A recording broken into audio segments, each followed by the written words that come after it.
Sección Destrezas y competencias en el manejo de ambulancias para el Diplomado Técnico en Urgencias Médicas, nivel básico.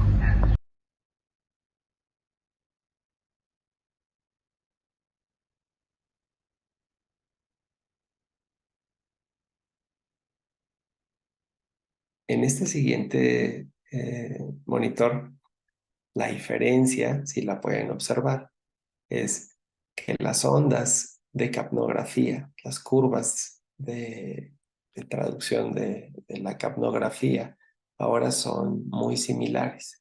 Y entonces estamos observando el monitor de un paciente que se encuentra en ventilación mecánica. Conforme el curso transcurra, aprenderemos cómo se interpreta y qué significa cada momento de la monitorización y cada forma de estas figuras. Pero aquí tenemos, a diferencia del monitor anterior, un paciente que se encuentra en ventilación mecánica. Y en el lado izquierdo de este monitor tenemos una serie de parámetros que obtenemos a través de el mismo monitor de ventilación. Esta fotografía es interesante porque muestra a un paciente al que se le ha colocado una línea arterial. En este segmento distal del antebrazo, en la mano izquierda del enfermo, se ha canulado, se ha conectado, digamos, el punzo a la arteria radial. Y a través de esta línea, conectada a un transductor, tenemos ahora información de la presión arterial de una manera invasiva.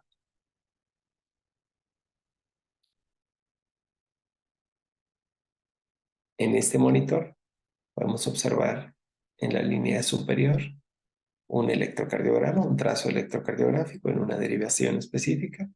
Después, el trazo azul nos muestra el oxímetro de pulso y su saturación. Después, las líneas rojas nos muestran la transducción de la presión arterial, y esto es invasivo.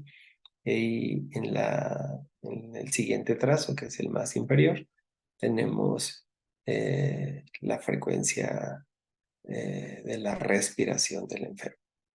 Entonces, si usted es un técnico en urgencias médicas y llega y observa este monitor de su paciente, el que va a trasladar, se da cuenta de que ya requiere un cuidado especial, que sería el cuidado de la línea arterial, y ese entrenamiento lo recibirá durante el trayecto de su diplomado.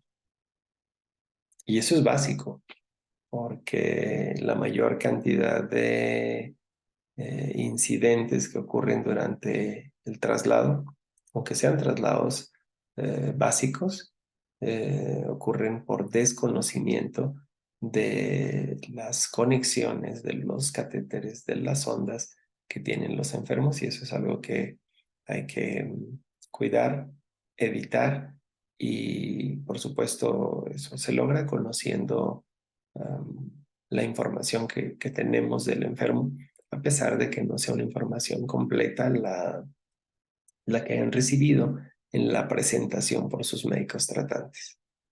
A la monitorización que tiene información invasiva se le denomina monitorización tipo 2. La tipo 1 sería aquella, el primer monitor que observamos, en donde no tenemos una línea arterial.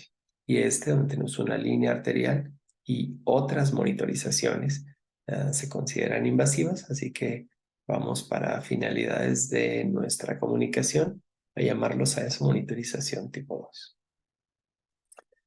Todo surge de conocer las bases y comenzando el primer órgano que hemos decidido describir de una forma sencilla, práctica, intentando que sea útil, es el corazón. Como una función, como una bomba de función de abastecer la sangre oxigenada al organismo y de recibir sangre venosa para enviarla al pulmón y mantener de esta manera la oxigenación, la perfusión y las funciones vitales. El corazón se divide para entendimiento general y básico en un lado izquierdo y en un lado derecho. Por el lado derecho se recibe la sangre a través de las venas cavas en la aurícula derecha, pasa posteriormente al ventrículo derecho y este lo eyecta hacia la circulación pulmonar. En la circulación pulmonar, la sangre se oxigena y regresa a través de las venas pulmonares a la aurícula izquierda y de ahí al ventrículo izquierdo para ser esta sangre oxigenada, expulsada a todo el organismo. El ciclo cardíaco funcional se divide en una fase sistólica que se refiere a contracción y es una fase que impulsa la sangre, ya sea del ventrículo izquierdo hacia la circulación general o del ventrículo derecho hacia la circulación pulmonar. Una fase de llenado en la que se recibe de las aurículas la sangre. En el caso del ventrículo derecho, la sangre que llegó por la aurícula derecha procedente de la circulación general. Y en el caso del ventrículo izquierdo, la sangre que llega de la aurícula izquierda oxigenada procedente de la circulación pulmonar. Y luego empezamos a tener algunos parámetros. El gasto cardíaco se refiere a la cantidad de sangre que sale del corazón cada minuto. Perdón. El gasto sistólico se refiere a la cantidad de sangre que sale del corazón cada latido. Y puede variar, pero hablando de adultos, estamos manejando un volumen entre 60 y 100 mililitros cada latido en condiciones de normalidad. El gasto cardíaco es la cantidad de sangre que sale del corazón en un minuto y se calcula eh, multiplicando el gasto sistólico, que es la diapositiva anterior, o volumen sistólico, por la frecuencia cardíaca. Entonces, como ejemplo, para aclararlo, si tengo un paciente con un volumen sistólico de 60 mililitros o gasto sistólico de 60 mililitros y su frecuencia cardíaca es de 70 latidos por minuto, multiplicado 60 por 70, nos da 4.2 litros, 4.200 mililitros, como en la diapositiva. Y luego, el primer parámetro que aprenderemos o repasaremos en un siguiente video, la técnica correcta para tomarlo, pero que es un parámetro que vamos a observar en prácticamente todos los monitores, es la presión arterial. Y sus tres principales determinantes son el gasto cardíaco, las resistencias periféricas y el volumen sanguíneo. Alrededor de estos tres es que este video pretende mostrarle a usted la utilidad sobre la monitorización y la toma de decisiones básicas como una primera clase para los pacientes que tengan alteraciones en cualquiera de ellos. Entonces veremos. Las alteraciones en el gasto cardíaco se presentan en esta diapositiva en la que observamos una coronariografía, un paciente que entró a cateterismo y que tiene disminución de flujo a través de una de las arterias coronarias, un paciente con una de las patologías en las que un TUM tiene que estar perfectamente entrenado en identificar una cosa que se llama síndrome coronario, que eh, debe estar además muy entrenado en identificar personas con factores de riesgo, que debe tener la capacidad de observar al menos un cambio básico electrocardiográfico que se llama elevación del segmento ST. Este es un paciente infartado y es un paciente que por falla en la bomba puede tener disminución del gasto cardíaco y eso nos puede dar en algún punto disminución de la presión arterial. Entonces, este paciente, a pesar de que está en una sala de cateterismo, es un paciente que muy probablemente su primer contacto médico fue en una ambulancia con un técnico en urgencias médicas y que esta persona tuvo que haber tomado una buena decisión y derivarlo a un hospital que tenga la capacidad de realizar cateterismo cardíaco.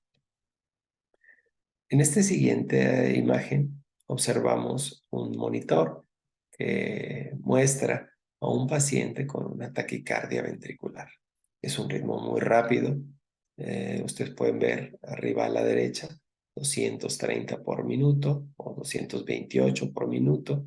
Y este paciente, para un técnico en urgencias médicas básico, es un caso típico, asumiendo que esta es una de las arritmias más frecuentes por las cuales fallece un paciente que tiene un síndrome coronario, que tiene un infarto agudo en evolución del corazón y que la inestabilidad que presenta está habitualmente asociada a arritmias de este tipo.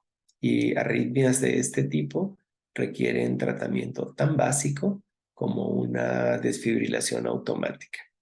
La desfibrilación automática es una capacidad, es una técnica que debe ser desarrollada para manejar por incluso personas que no sean técnicos en urgencias médicas, que sean policías, que sean entrenadores, que sean cuidadores, y es parte de la cultura de la reanimación con dispositivos que son semiautomáticos. Para una persona profesional que se dedique al trabajo en una ambulancia, la desfibrilación es una competencia básica que salva la vida de una persona en el caso de que este paciente no tuviera pulso. eh, es el tratamiento inicial. Eso lo veremos en los algoritmos de manejo. Y cuando usted vea un monitor de esta forma, esperemos que esté completamente entrenado para que pueda participar como integrante del equipo de reanimación o dirigir la reanimación de esa persona.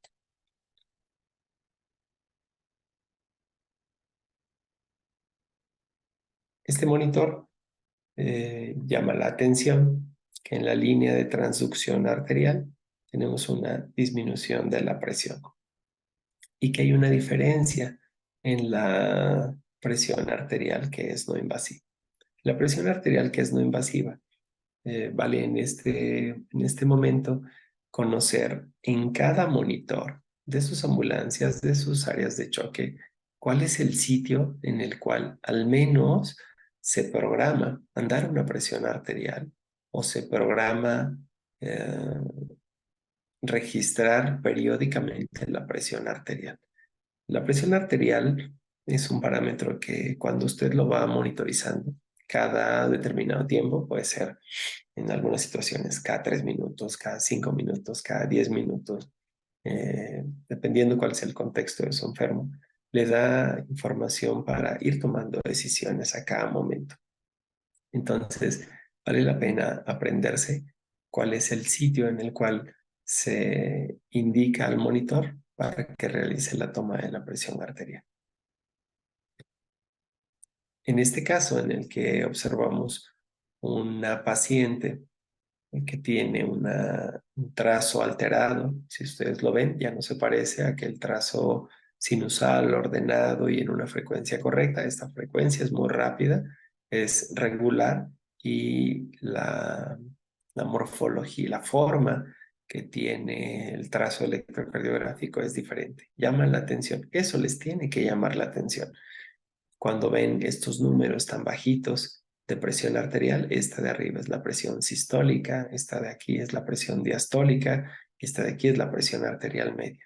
Para muchos casos nos interesará conocer la presión arterial media como nuestro parámetro más importante. Y evidentemente esto está muy bajito. Entonces, sería una condición en la que seguramente a ese paciente están haciendo cosas de reanimación.